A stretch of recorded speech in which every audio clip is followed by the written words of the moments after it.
Hello, my beautiful diamonds. I want to help you to learn how to be thankful and to always have an attitude of gratitude, because I was reading Lamentations chapter 3, verse 22 and 23, and it made me realize that your eyes opened this morning, the sun has risen again, your heart is still beating, your lungs are inhaling fresh oxygen.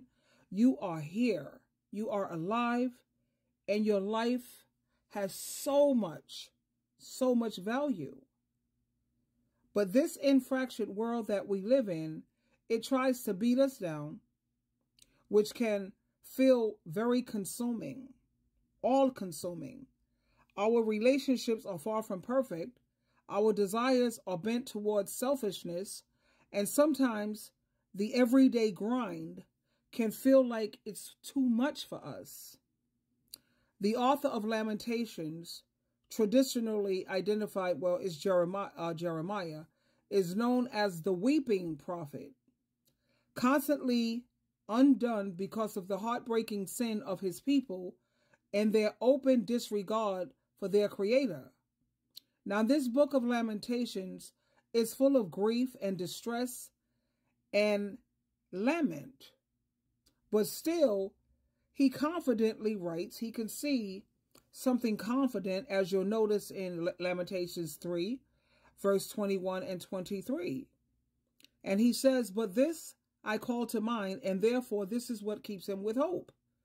The steadfast love of the Lord never ceases. His mercies never come to an end. They are new every morning. Great is your faithfulness." So even though God's people had rebelled, even though the strength of Israel was gone, and they were facing the consequences of their idolatry and their very bad behavior, even though their unfaithfulness was making their lives fall apart, God still poured out his steadfast love. God still showed off his endless mercy.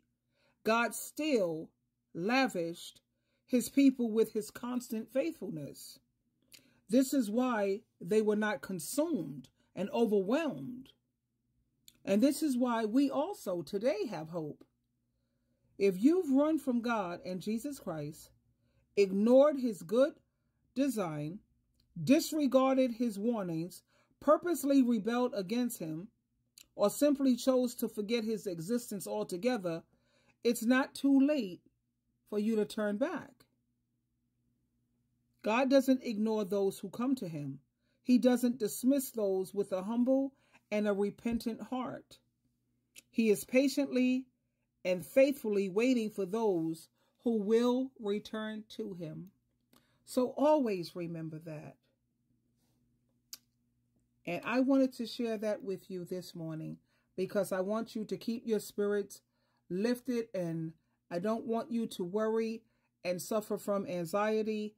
I'm trying to help you to realize the importance of depending and trusting your Lord and Savior Jesus Christ to help get you through all of the things that may be consuming you or overwhelming you. Have a great day, my beautiful diamonds. Now go out there and sparkle and shine just the way Jesus Christ wants you to, because we live in a world of darkness.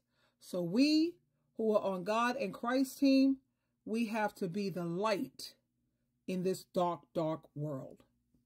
Twinkle, twinkle, twinkle.